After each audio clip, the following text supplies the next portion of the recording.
पदार्थ विरघळणारे व न विरघळणारे। नमस्कार, मी माझ्या गटासोबत साहित्य आणले आहे। 7 ग्लास साखर, गव्हाचे पीठ, मीठ, वाळू, निरमा, तेल, हळदपूड आणि 4 चमचे पीठ टाकलेले आहे। मिठाने मीठ पाण्यात टाकलेले आहे। हळदने पाण्यामध्ये वाळू टाकले आहे।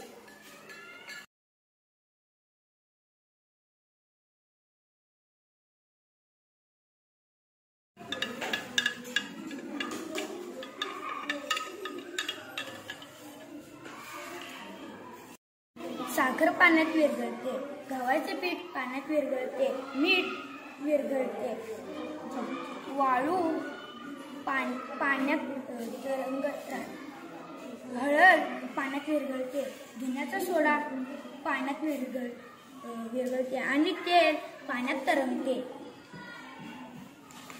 आज आपण बघितले पाण्यात विरघळणारे पदार्थ व पाण्यात न विरघळणारे पदार्थ। धन्यवाद।